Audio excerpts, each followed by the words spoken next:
Всем привет! Сегодня я расскажу про очень даже в некоторых кругах известную личность, про Криса Редфилда.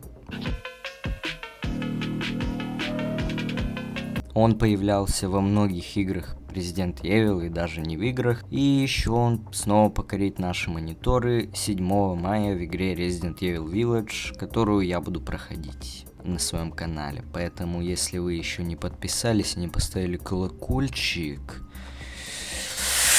я настоятельно рекомендую вам это сделать, ведь у меня на канале вы увидите очень много интересного контента. А если вы остаетесь со мной и уже были подписаны, то огромный вам респект. Ну а мы начинаем ролик. Поехали! Давайте начнем с того, что Крис Редфилд уже в 17 лет поступает на службу в ВВС США, где в должности военного пилота он показывает даже очень нехеровые навыки. Это замечают, и он довольно быстро проходит проверку. После всего этого его берут в элитный отдел полиции STARS. После попадания в STARS Крис знакомится с Джилл Валентайн и Альбертом Вескером. В 1998 году они отправляются на задание у гор Арклей, чтобы найти пропавшую команду членов отряда Браво. Они находят особняк и решают его проверить. Через некоторое время Крис узнает, что все это дело связано с Амбреллой, и Вескер предает ее. Затем Крис сражается с тираном, и они улетают с острова. Бля, я маслину поймал!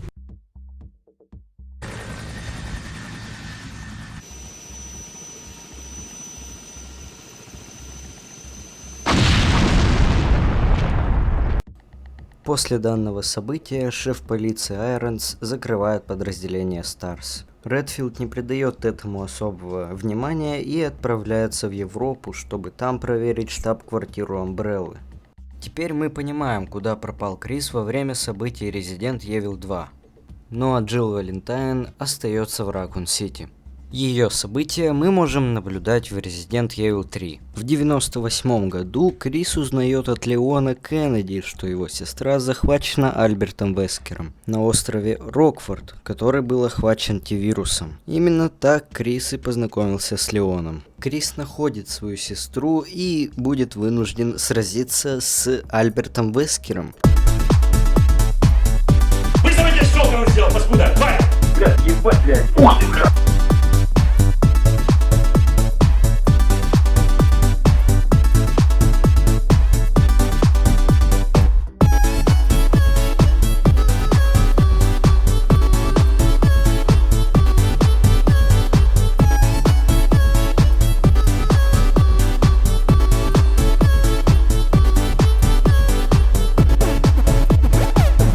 После пережитого ужаса Крис решается вновь объединиться со своей напарницей Джилл Валентайн. Теперь мы переносимся в 2003 год. Теперь будет очень интересная часть, и я уверен, она вам очень понравится, ведь Крис и Джилл отправляются в Россию, на Кавказ.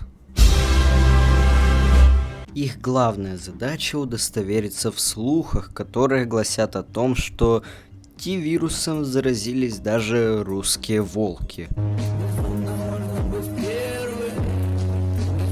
Так как это история про Криса, здесь, естественно, не может не фигурировать Альберт Вескер.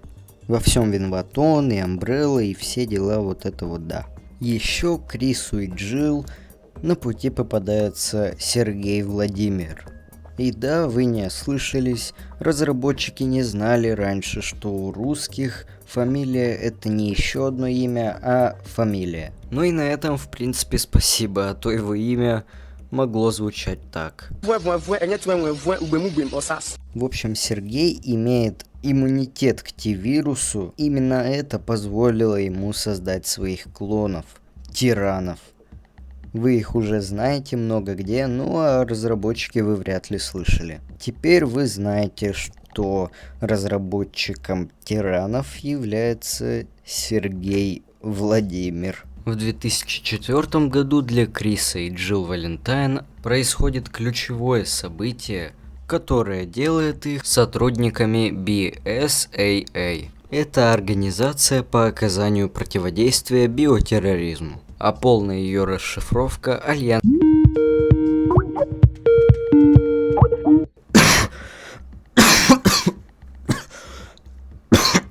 Простите. Следующее крупное событие с Крисом Редфилдом происходит в 2009 году. Он отправляется в Африку по заданию. Это нам демонстрирует игра Resident Evil 5. Очень советую пройти. Во время событий Resident Evil 6 у Криса Редфилда начала развиваться посттравматическая амнезия. И Крис все-таки теряет память. Но его верный друг Пирс помогает ему и восстанавливает его память обрывками. Крис возвращается в BSAA и продолжает работу. И тут на горизонтах всплывает синяя Амбрелла.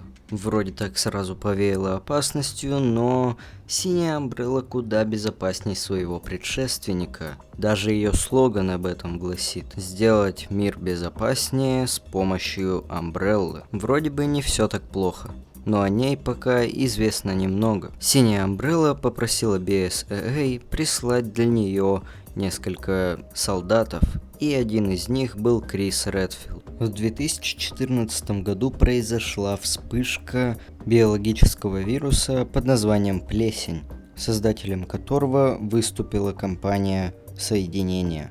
Через 3 года, в 2017 году, некий Итан Винтерс приезжает в городок Далви в Луизиане для того, чтобы найти свою жену Мию, которая пропала без вести 3 года назад, как раз таки в тот год, когда и произошла вспышка в этом городке. Итан находит жену и противостоит вирусу, который захватил семью Бейкер. Ну и своим эпичным появлением эту игру заканчивает Крис Редфилд, который предстает перед нами в абсолютно новом образе, нисколько не похожем на старый. Также для Resident Evil 7 вышло дополнение, посвященное Крису Редфилду под названием «Не герой». Там раскрывается истинная миссия Криса Редфилда, которая гласит о том, что нужно закончить с Лукасом. После того, как он успешно выполняет задание, ему нужно еще выполнить одно поручение от Итана Винтерса. Итан попросил Криса, чтобы тот нашел Зои Бейкер и помог ей. Крис Редфилд также выполняет данную задачу, но что произошло с данным персонажем далее, пока неизвестно. Нам только известно то, что данный персонаж появится в Resident Evil Village, которая выйдет 7 мая. Друзья, огромное вам спасибо за просмотр. Я очень постарался над этим видео, как и над всеми своими видео в общем. Так что, если вам понравилось это видео, вы можете зайти на другие мои видео, если же хотите. Так что, я желаю вам всем удачи и до новых встреч. Всем пока.